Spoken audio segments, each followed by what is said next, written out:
So good morning, everybody. My name's Jeremy Mindell, and I'm doing this webinar series, Accentuate by K3 Hub, and this is a review of the Autumn Statement on Friday, the 24th of November. So just 2 days after the Autumn Statement, and there's still some of the details of the Chancellor's many announcements still need to bear some sort of fruition and detail. Just to give you an example of one of the major changes. So we're talking about expensing, 100% expensing, something I'll talk about a bit later on, but actually one of the documents that was published by the Treasury looked at extending this 100% expensing to leasing as well as the normal purchase of plant and machinery. And you will see over the next while a number of different measures that will get more detail as we go along. And that's, I think, an important issue in terms of looking at an evolving situation here. And one of the things I'll talk about is the context of the Autumn Statement and how it fits in, I think, to the strategy of the government, both economic and political. So I'm going to look at the top context of the Autumn Statement. I'm going to look at the economy, the politics of the situation, the details, the outlook, and some action points that you might think about. And then Marie is going to, Marie Waterston from Quantum is going to be looking at a number of, a brief roundup, and we'll be taking questions and answers at the end. So the British economy, one of the biggest problems with the British economy is it really a donkey that needs lots of encouragement to get moving, or is it a thoroughbred horse?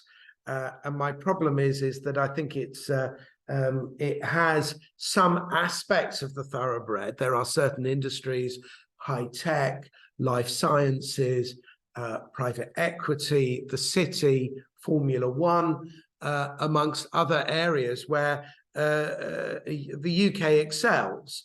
And indeed, you know, there's a question of, can we get enough resources in to support these industries in terms of qualified people, qualified staff, facilities that they want to build, and indeed the planning system itself. Was areas which the government has tried to, if you like, encourage the thoroughbred to go a bit faster. Unfortunately, there's a huge tail in the British economy, which is the donkey, which has hardly risen in productivity for the last 15 years, particularly productivity per person. And that's the other general preoccupation of all governments, whether it's Labour, Conservative, or coalition governments, a preoccupation with productivity, because without productivity, you don't get the necessary increases in wealth that actually fund our public services and, of course, our standards of living. So there is a bit of both in the Autumn Statement. For example, you know, elements that I'll talk about in terms of supporting R&D and life sciences and monies that have been given that in that direction, but also elements to try and make sure that the donkey moves a little bit faster. In terms of economic growth, what you can see is that because of an adjustment done by the ONS, where they found, somebody said, 1.8% of the economy down the back of the sofa, instead of having a previous UK estimate of the red line, which showed us as a laggard in the G7, we're now at the blue line, which has two elements. The revised UK estimate shows, A, that we are now beyond the stage we were when COVID struck at the beginning of 2020 in terms of economic activity, but also that we're somewhere in the middle of the G7, the group of 7 most industrialized nations. And the way that this is panned out in terms of forecasting is that it will show that we will still bump along in the middle of the G7 rather than at the bottom. And that's quite interesting in terms of the calculation of the size of the economy, and a consistent underestimate of the growth and resilience of the UK economy. It's not brilliant, but it's not dreadful either. What the OBR had to do was the orange line is what was the March 2023 forecast, which, as you can see, was for a recession in 2023, and The Economist as well owned up to its mistakes and said that they were expecting a longish recession, although a shallow one, in the UK. And actually the economy they're assuming will grow by 0.6% this year, which is not amazing, but you know what we're talking about there is nearly a 1% difference in the size of the economy. And when you think about it, they were forecasting in March, so you know, it was already 2.5 months of data that they had already, but they still managed to get it quite wrong. The next year, they downgraded the economy, mainly because of, they think, the effect of interest rates amongst other elements. And they think instead of growing at 1.7%, it's only going to grow at about 0.7%. The following year, again, they've downgraded the growth, and then the years afterwards, well, 26 and 27 is so far off. I don't see how that one can make really good, accurate forecasts of how the economy would be. But certainly anything under 2% is not growing at a sort of clip which allows for the people to pay themselves more in real terms, and for the government to take more revenues without taking more taxes. And this is one of the elements of the background. Is I think what the government is looking at is, well, we've exceeded the OBR's forecasts by quite a lot, creating fiscal headroom. So in other words, if the economy grows, then tax revenues grow. We've seen that this year. That created about 20 billion of fiscal headroom, and the government is hoping that the same trick will happen in 2024. Inflation is down. So this is from the Spectator, but from the data of the Bank of England forecast. And what you can see there is that inflation has come down below Rishi Sunak's self-imposed target of halving inflation. And that has a number of consequences. Number one, the government can be a little bit more expansionary in terms of fiscal policy, its tax policy, without worrying so much that inflation is going to let rip. But the second element, which the Bank of England worried about, was that they've done what they think is the easy part, with energy price rises coming out of the system after 12 months. They feel that, you know, sort of the easy targets have been hit. They think it's a much longer target to get inflation down to its target of 2%. We wait and see, because if the economy is not growing fast, normally you wouldn't get substantial inflation, but we could have a situation where actually getting it down that last bit to 2% is more painful and long drawn out than many would wish. If you look at the tax take, what you can see is that the big ones, so actually right at the top is income tax, which is the highest figure, which has gone off the screen. Then you've got VAT, then national insurance. They're the big three. So income tax takes over £200 billion. Then you've got VAT, then you've got national insurance. Quite a long way behind, although boosted by the rise to 25% is corporation tax, and excise duties, council tax, business rates are considerably lower, although important.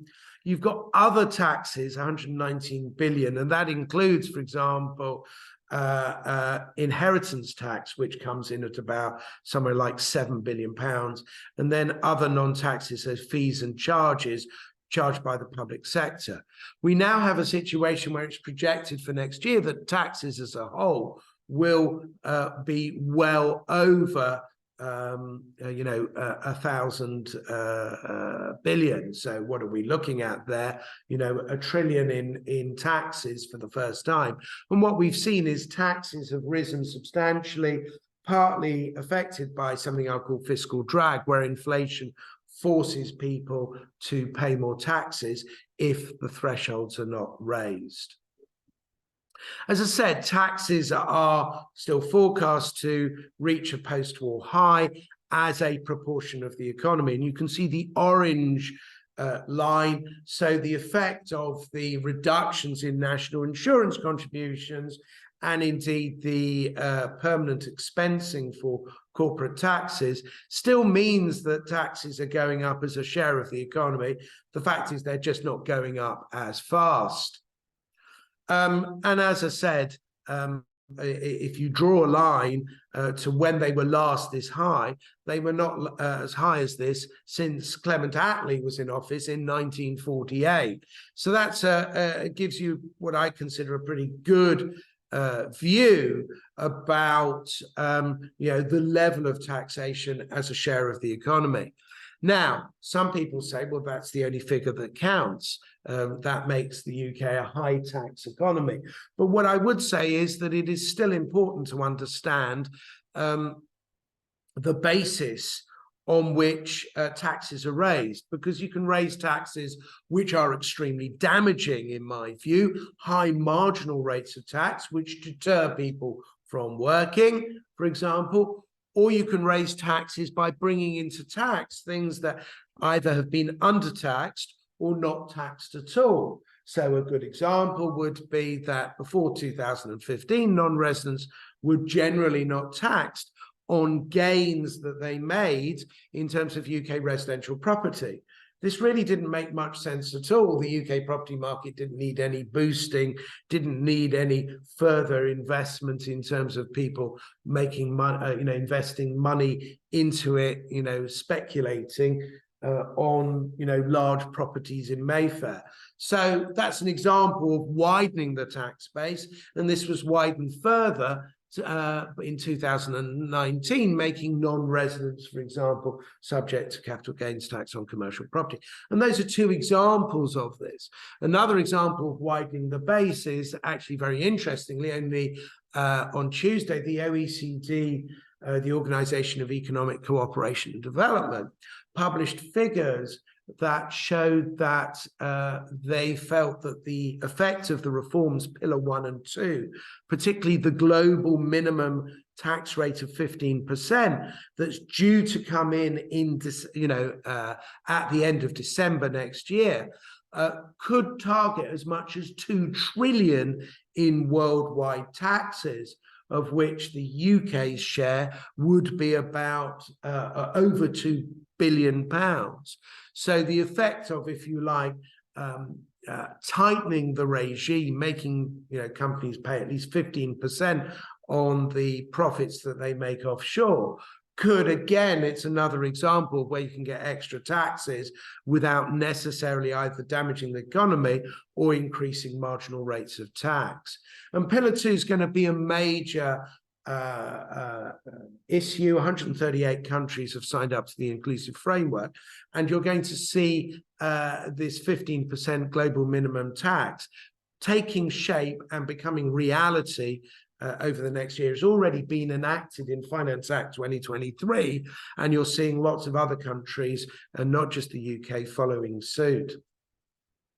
In terms of government borrowing, you notice, and can notice very easily, the big line for 2021, which of course is the COVID support, the furloughing, the bounce back loans, the help to various sectors of the economy to tide them over during the COVID-19 crisis. And if you look at that, there is an element which shows the government borrowing was coming down steadily to 2018-19, went up slightly in 1920, but which would have taken, well, you took to March, so there was the start of COVID measures, big increase in 2021, and then the government borrowing dropping, but still high by historic levels.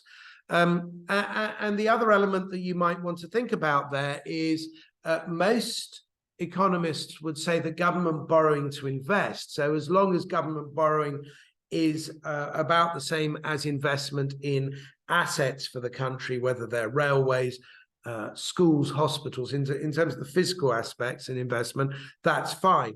It's when it funds current expenditure that becomes a real issue. And what you can see there is borrowing is supposed to reduce, but it's not reducing because they're not just because taxes are increasing, but because also there's supposed to be a considerable squeeze on government departments, and we'll see how that runs out because that goes well past the general election all the way till about 2029.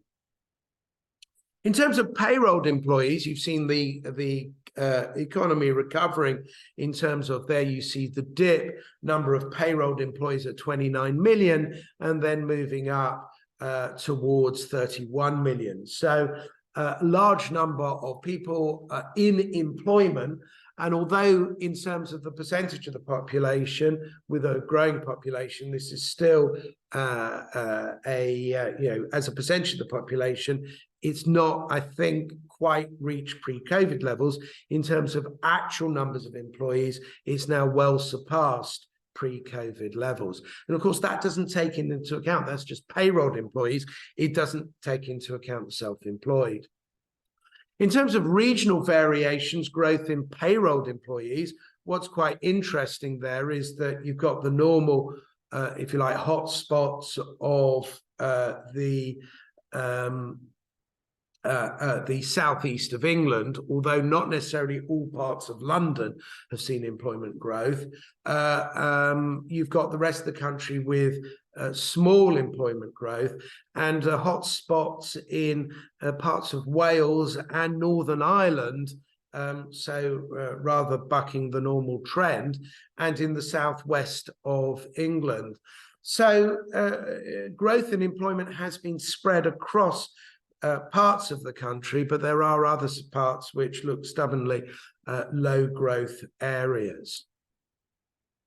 In terms of the real problem, one of the real problems, this is from source from the Bank of England, chart produced by the Times and Sunday Times. You'll see that this is interest rates at 5.25%.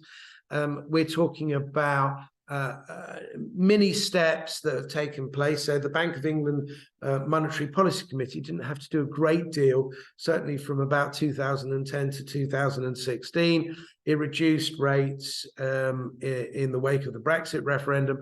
Then it increased rates as the economy grew, and then obviously reduced rates to their record low for COVID. And then, an experiment, you print money, you have low interest rates, and lo and behold, inflation takes off, and then you've got to boost interest rates to try and control inflation. Now, my view is that interest rates will come down. I suspect we're looking at the Bank of England taking a cautious view, but probably in the second half of 2024, they'll start coming down. But they won't go lower than 3%. I don't think we will see, if the economy goes back to some sort of normalcy, a rate of interest that would be lower than, say, 3% in normal terms. In terms of the minimum wage, and this is supposed to be encouraging people back to work, increase to £11.44. And notice that that is a 9.88% increase for 23-year-olds and older. But he's also merged in the 21 and 22-year-olds, and they're getting a 12% increase, quite incredible increase that they are getting on that basis, 12.4%. And this is partly due to, trying to make work pay, but also recognizing the fact that there are a significant number of people on out of work benefits and some in-work benefits in the UK, particularly in some of our cities like Birmingham and Manchester and Liverpool. And this is trying to encourage people back into work. The other element, you'll see increases for the 18 to 20-year-olds and the apprentices, big increases there. And part of that is also because the more that employers pay, the less the government has to pay in universal credit. The pension triple lock was maintained, and the triple lock looks at pensions rising by the greater of 2.5% average wage growth or inflation. And 8.5% is quite a boost, and the government resisted the temptation to base it on this month's inflation figures rather than last month's. October's, the most recent ones rather than last month's, on the basis that would have saved them money. They also, the wage growth also includes bonuses, and they could have stripped that out, but they decided not to. They've given a very big increase to pensioners, about £900 per annum, per annum. And that is a very expensive element, and something which I think there will be questions about affordability, either at the election or afterwards, about how long all political parties are prepared to commit to the triple lock. Now, let's look at the taxes that pay for all of this. So the element that I was thinking about was a lot of people said, oh, well, there wasn't much on tax. He just froze the thresholds. He didn't do anything much on most taxes.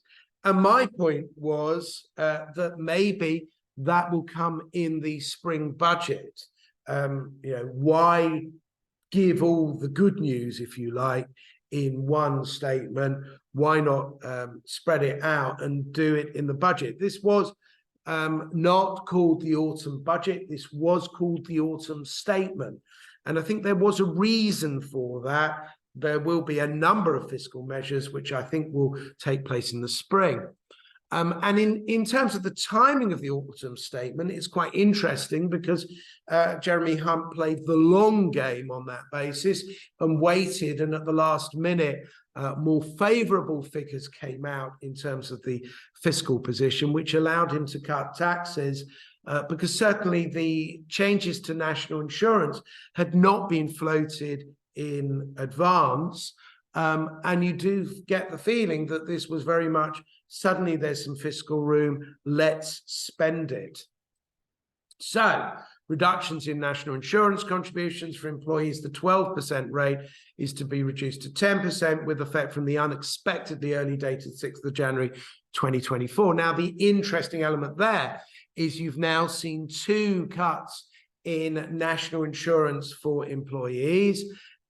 For a short period of time, from April 2022 to November 2022, so just a year ago, it was at 13.25%. It got cut by 1.25% to 12%, and it's now been cut to 10%. And the interesting element, as I was looking up the figures, it hasn't been as low as 10% for 20 years. You've got to go back to 2003 to see national insurance at a rate of 10%. The self-employed Class 2 national insurance contributions are no longer compulsory, but those with profits below 6,725 may still want to make voluntary contributions. Remember, you need 35 years of contributions or national insurance credits, normally gained by being in receipt of child benefit or eligible to get child benefit. You need 35 years to get that full state pension, and the rate at which the full state pension is going up, that is something that people will not want to miss out on. The Class 4 rate of national insurance is being cut from 9% to 8%, but the changes for the self-employed, perhaps reasonably, because they will be calculating their earnings on a fiscal year basis, don't actually change until the 6th of April. So a boost for the employees earlier, and bigger boost than there is for the self-employed. Now, the big area, which was floated a great deal in advance, so there's a Q and A. I thought it was 9%. I'm sure it's 9% Class 4. Happy to check that though, Alan. What we're looking at in terms of capital allowances is 100% relief for companies on qualifying plant and machinery expenditure from the 1st of April 2023. And that is indefinite, full expensing, no limit on the amount of expenditure, so only benefits companies spending more than £1 million per annum, not available to companies leasing the assets out. When sold, there'll be an immediate balancing charge will arise. Now, this is quite interesting because what you've got is a situation of any plant and machinery that could include, for example, fixtures integral to a building and so on, do get capital allowances. Long life assets in terms would get a 50% first year allowance. I think that the other plant and machinery, normally speaking, now will get 100% allowance. But you do have the annual investment allowance, which will give you 100% on all capital plant and machinery. And that is up to £1 million. And that was extended, that was made indefinite again from September last year. So this full expensing is mainly a benefit to larger companies rather than small companies, because small companies are not spending more than £1 million on plant and machinery. So they would use the AIA normally, but big companies will use, I suspect, the first year allowances more and will get more relief on that basis. Yes, I thought I was right, Alan. I'm certain it was 9%. Thank you. So I've answered that point. The point about capital allowances, I would say, is it's supposed to encourage industry to invest and improve what is our shamefully low productivity levels in the UK. They've really not grown very much. And that's been a real struggle. And what is felt is you invest more in plant and machinery rather than in cheap labor, you will improve productivity per person on that basis. Okay.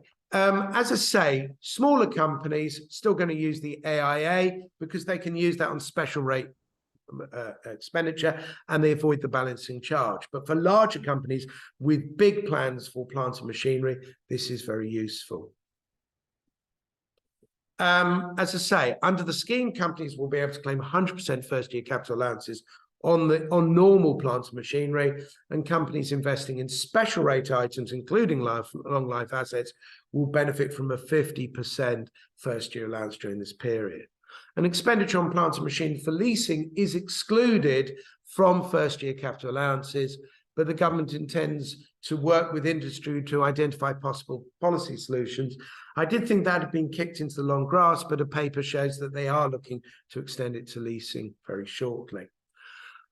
In terms of the exclusions, a period when the trade is discontinued, you can't get first-year allowances. Cars, you don't get first-year allowances, but you could get 100% allowance still for a fully electric car or a fully hydrogen car. Long life assets only get 50%, and lessors are talked about. The other element is that the government is, or HMRC is certainly worried about any abuse of the system. So there are some rigorous anti-avoidance and anti-abuse provisions in there. As I say, the disposals always give rise to a balancing charge. So let's say I spent 10 million on plant and machinery and I got 100% allowance. That would be 10 million against my CT liability. If I then sell it 2 years later for £5 million, the £5 million as a balancing charge, basically it gets added to my CT liability. So in that case, I've saved 5 million basically on the loss on the equipment, but actually what I get back in terms of the sale of the plant and machinery will result in a balancing charge. And that's something that companies need to factor into their tax position.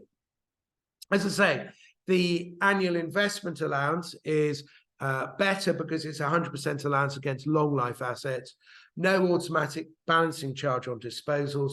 It does reduce your tax written down value, but as you're only getting that at 18 or 6%, this sort of means that the impact of any disposals is spread over a longer period of time. Let's look at fiscal drag. So the reason why taxes are still going up for the average person, despite the giveaways on Wednesday, is because 3 million people are supposedly dragged into the higher rate of income tax. In other words, beyond £50,270 because of rises in wages. Another £400,000 people will be pushed into paying the 45% rate of tax, according to the OBR.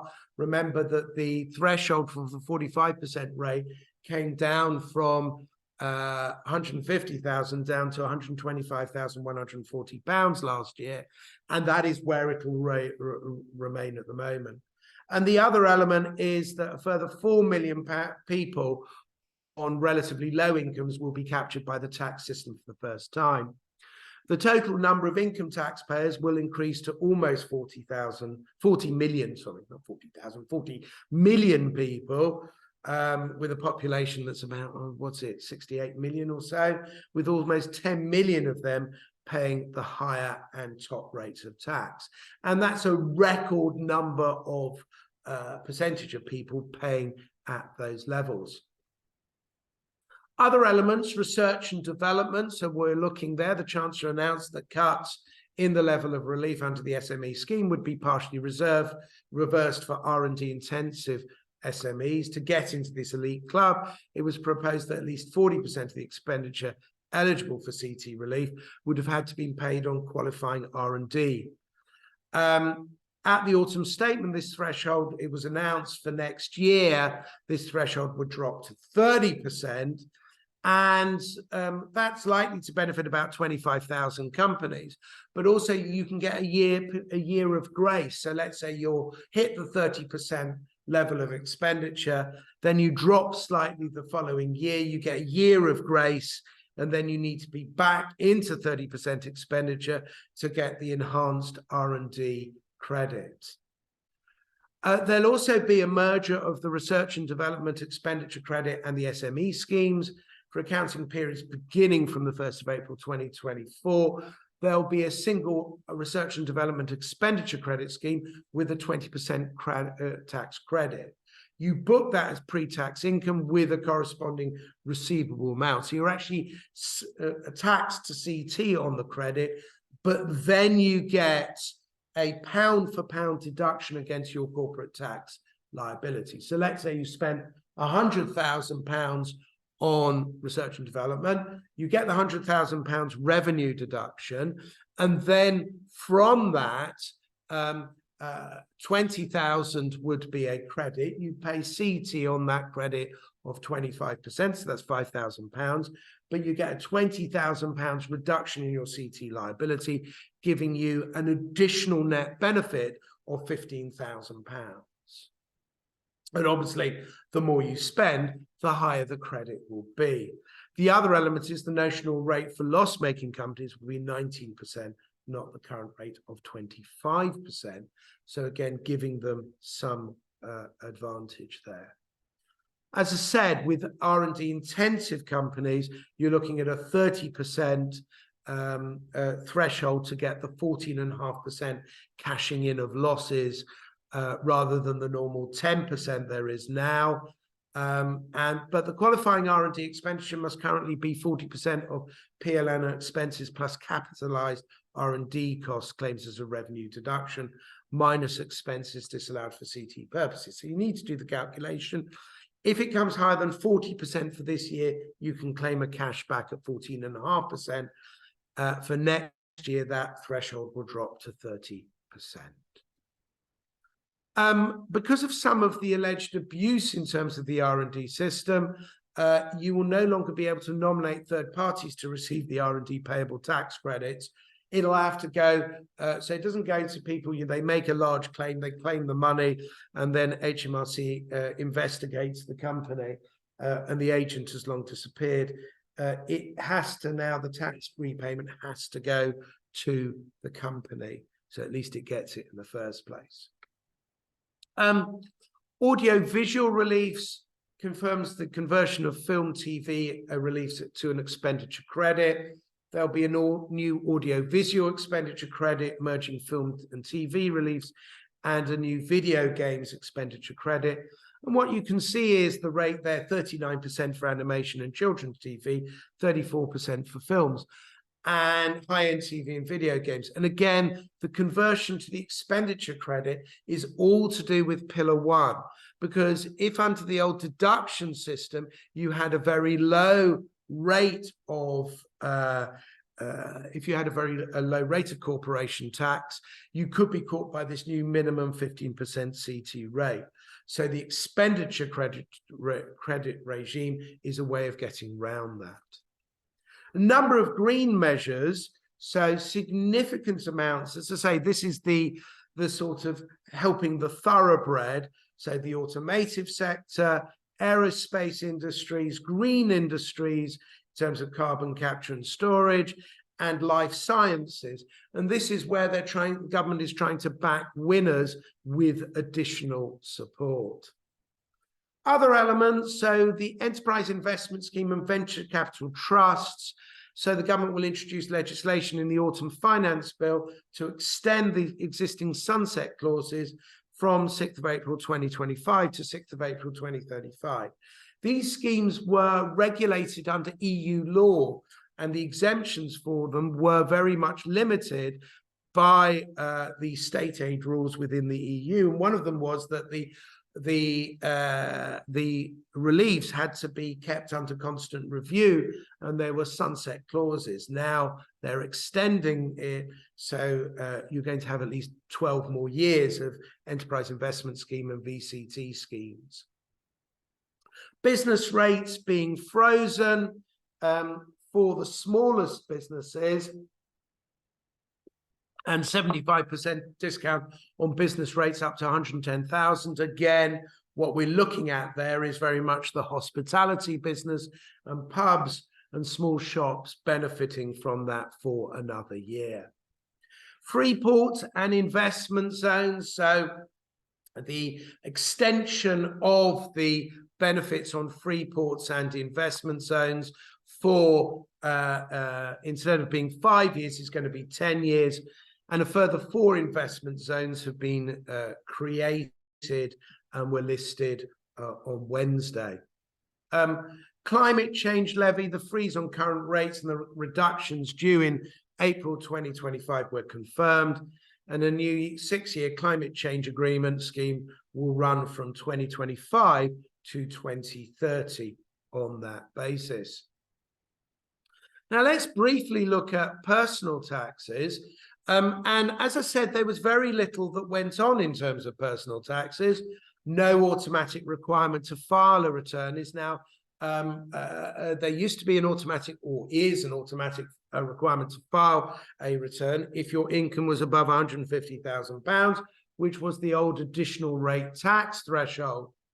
They're going to take that away, mainly, I think, to reduce HMRC's paperwork, and will say that if your income is completely covered by pay-as-you-earn, so it's just salaries and all you're doing is getting salaries, then there isn't an issue. You don't have to do a self-assessment tax return unless A, we require you to do so by sending you a note, or B, you have some undertaxed or untaxed income, self-employment income or income from abroad or rents. So if all your income is just consists of salary under pay-as-you-earn, you won't in future have to do a tax return.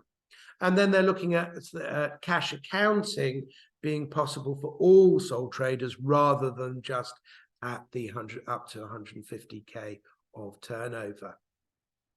As I said, there were no changes to IHT, inheritance tax thresholds or rates, something that was widely trailed. And I think what happened was partly that, when there wasn't much money to spread and they weren't thinking about doing national insurance, they thought, well, we can at least do this IHT amount because it doesn't cost us much money.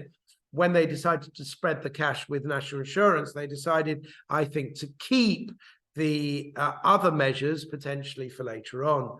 No changes to income tax threshold or rates, no changes to CGT threshold or rates, and no changes to SDLT. So CGT at the moment, the annual exemption, is due to drop next tax year from £6,000 to £3,000. And there were a number of rumours about these elements. And one of the elements I might think about would be, is this a question of wait for a spring budget and then something will happen on that basis? Okay.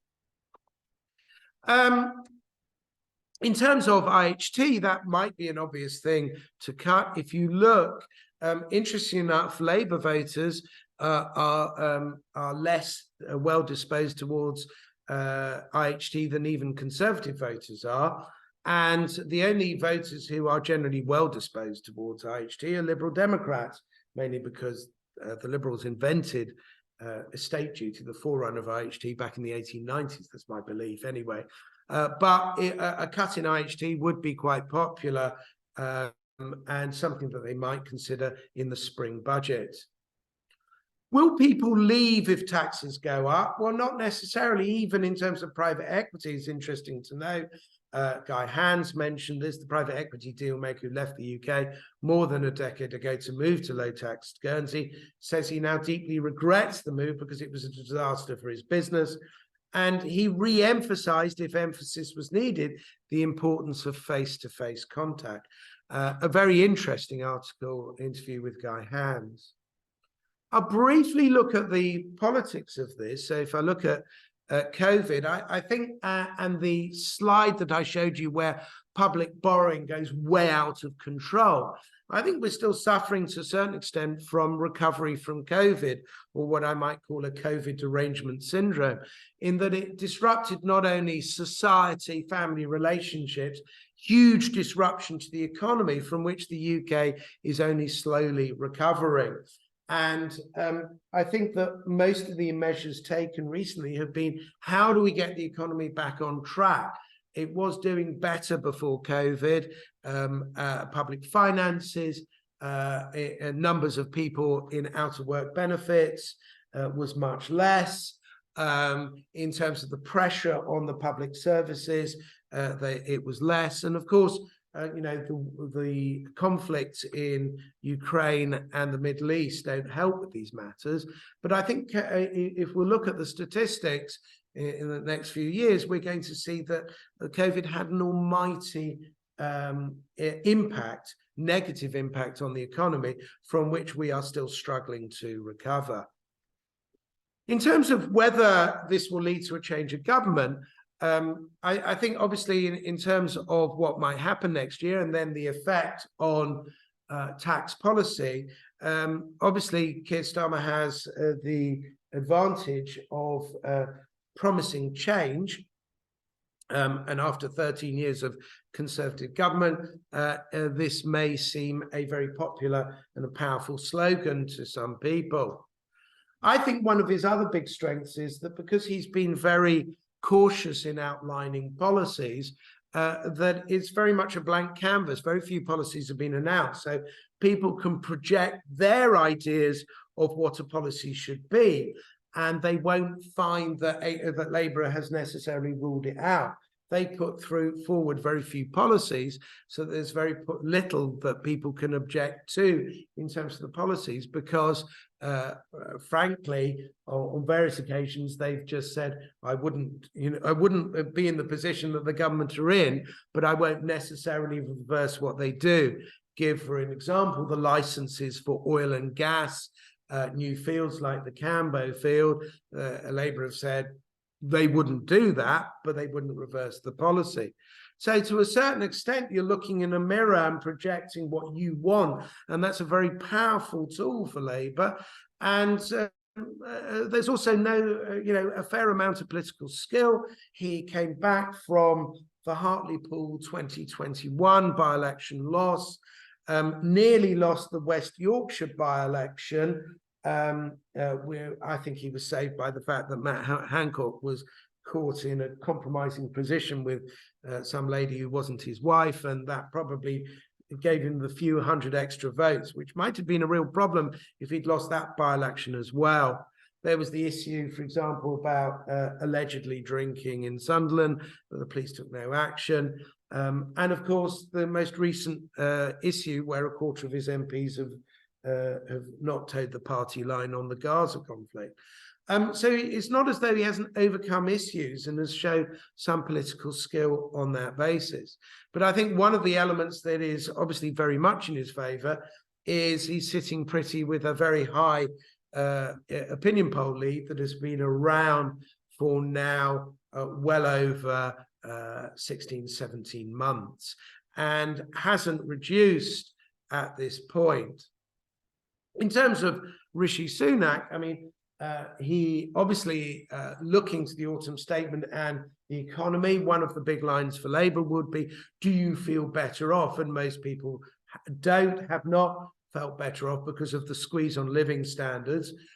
So one of the issues in terms of the autumn statement was to slightly repair that with a reduction in national insurance for employees. There is obviously the difficulty of battling a 13-year legacy. He is the 5th Prime Minister in that time, and he has limited time to change the political weather. And of course, the opinion polls are not helping him. The challenges obviously are, and they're the same challenges whoever would be in government. The economically inactive, which are at least 5.2 million, could be higher. The productivity problems, international instability, interest rates, and inflation, all of those are particular problems. And if I pick them out, I would say the economically inactive has really become an acute problem since COVID. Productivity has been a problem for at least 15 years since the financial crash of 2008. International instability has become greater than I think people identified or expected. Interest rates are going to obviously be a drag on some economic activity, and inflation reduces the ability to pump money into the economy. So what lessons, what could change? So lessons, so, is it absolute guarantee that you're going to have to work on the basis, well, there'll definitely be a change of administration? Well, we've been there before 1992, lots of OMBs paying large amounts of dividends in expecting a change of administration, and John Smith looking at a very high tax rate, a marginal rate of 60% at that point, going back to that. And that didn't come to pass, I think partly because of the tax plans that were outlined by the then Shadow Chancellor John Smith. 2015, the polls were wrong, and the strategy that the Conservatives had of basically targeting their erstwhile allies in the Liberal Democrats and taking almost all their seats in the Southwest went undetected until the exit polls. 2017, it was the other way round. People were expecting a landslide victory for Theresa May, and that didn't happen. Elements of overconfidence and the death tax, but also I think an overlarge lead in the opinion polls can mean that people say, do we really want a government with that size of majority? And that can have a self-correcting mechanism, which is exactly what it did in 2017. And then just plainly, the polls can be wrong as they were in 2019 and not picking up tides and trends, particularly outside the M25 belt. So at that point, many thanks indeed. I'm very happy to take questions, but first of all, thank you, and back to Marie. Thank you very much, Jeremy. By surprise, you took me by surprise there. I was expecting to do a little introduction up front, but never mind. Where I would have invited questions. So if anybody has questions, you can see we do have about 10 minutes to go. We have got a hard stop at 9:30, but if you've got any questions, feel free to pop those in the Q&A. I have got some for you, Jeremy, but just before I get on to those, I just wanted to draw to our audience's attention. This is the last Accentuate by K3 Hub seminar this year. We have got one final CPD session next week, which, Jeremy, you are well aware of. So that's tax for non-tax specialists. The next Friday, 1st of December. Jeremy, you'll be back with us. And if you haven't already, for our delegates this morning, if you haven't already had your invite, there will be another one going out, I think, at the very beginning of next week. You can find it also on the K3 Hub website and also the Quantum website. We'd love to see you there. Right. Okay. I can see some questions coming in now. So, Jeremy, just to get us going then in that case. So, a couple of quick punchy questions. Is this a good budget for business, or is it an attempt to swing back favour in light of a forthcoming general election? Well, I think there's a bit of both. I mean, I think almost everybody, including actually the Labour opposition, Jonathan Reynolds has been quoted on this, think that full expensing is a good way of encouraging large-scale investment for the long term. And indeed, you know, if it had only been 3 years, then companies would have probably not looked at long-term plans. I think with full expensing for the long term, I think that that's a major change. We haven't had as generous a capital allowance regime for at least 40 years. So I think that that's good. In terms of the national insurance reduction, clearly the 2p in January is there to try and make people feel a little bit better off. But I think that there may be some more goodies in the March budget. Very good. And of course, we'll be back in March in that case. A couple of other questions for you then. So I was thinking, while you were talking, I was thinking about the primary advisory services that we offer here at the K3 Capital Group. So taking them in turn, have you got any views on I guess the implications of the autumn statement announcements on, for example, the M&A and business sales markets, and indeed those that might be looking for a solvent wind down? You know, they're coming to the end of their working lives. They've got a nice business and looking to maybe just wind that down solvently and sort of release some tax efficient funds there. Also thinking about the sort of the corporate restructuring markets, and then again, you know, we've got teams that are in tax advisory and R&D tax credits. Have you got any views on any of those in terms of the implications on those markets? So I think that, interesting enough, I'll start with the R&D, because a large amount of enforcement and new requirements have been done to actually obtain R&D. The R&D became a bit of a Wild West, and therefore I think that some of the cowboys in the market will be pushed out as a result of these changes. But I think that respectable tax advisors have nothing to fear from it. In terms of M&A, well, clearly people might be thinking about, if there'll be a change of administration, what will happen to business asset disposal relief? Probably disappear. What would happen to, for example, would they extend the 2016 limitations on getting capital treatment for a wind-up?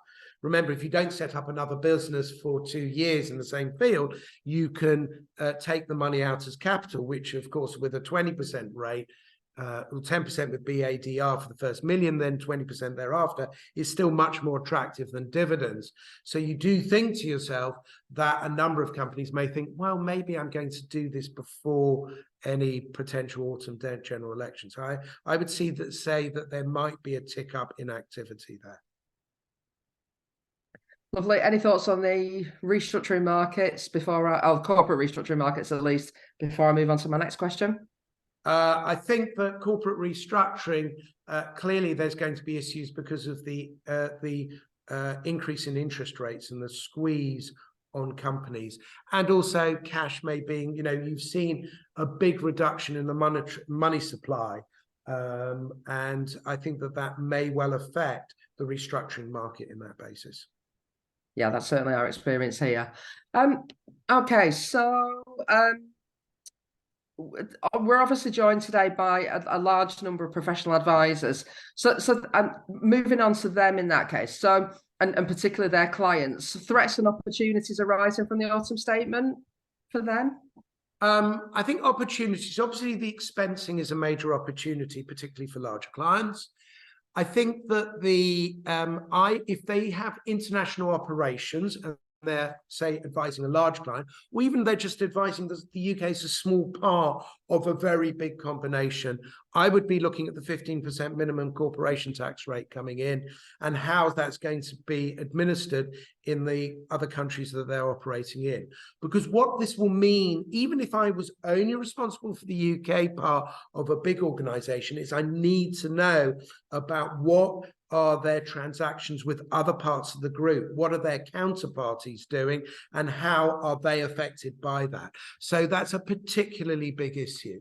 In terms of threats, I think that obviously what we're looking at is potentially sluggish growth. You may see something better than that. The UK economy has performed most economists' expectations over the last few years. They expected recessions. We've avoided that. And I think that I would be looking to take advantage of the current position in terms of capital gains tax being relatively low, the BADR, the advantages in terms of getting out liquidations as capital, the advantages you have at the moment, because they may not last forever. Thank you. And one final question for you. So I'm just going to read this as it's come in. So it would be interesting to hear about the very wise postponement of net zero. Hopefully this will impact favourably on most who want to see UK PLC prosper. So I think my answer to that is a lot has been made of a sort of a U-turn, but what has Rishi done? So Rishi Sunak as Prime Minister has delayed the banning of selling new petrol and diesel cars from 2030 to 2035 and has brought it in line with the European Union. So, this is wouldn't normally be seen as terribly controversial on that basis. He's also licensed various North Sea oil fields, and he's also put freezes on some of the levies. He's not increasing them. I think he's taking a balanced approach because they're still putting a lot of money into green initiatives. I had a slide with that on there with, a lot of money going into those. So I think he's hedging his bets. He doesn't want to get too far ahead of the field, but where the UK does have a lead, so for example, in offshore wind, what you might have noticed is that nobody bid for the offshore wind contracts in September because the prices were too low. So the government has gone up with a higher price because it wants to encourage more offshore wind. So it's taking what I would call a balanced approach. And I think that, the target of 2050 is still there. They're still taking gradual measures towards it in terms of encouraging electric vehicles and so on. But they're not going at a rush. They're looking, what is the rest of the world we're doing? And we want to fit in with that whilst taking advantage of whatever new technologies we can. Perfect. Thank you very much. Right. Well, that brings us to the end of our questions then today. So just as a reminder, Jeremy's back next Friday with us. It's a 3-hour structured CPD session, tax for non-tax professionals. We'll look forward to seeing as many of you as possible as can join us then. Otherwise, thank you very much for joining us this morning. Thank you to you, Jeremy. Thank you for the team behind the scenes running this for me and keeping us on track today. We are coming in on time. So all that's left for me to say is have a great weekend, everybody. Thank you very much.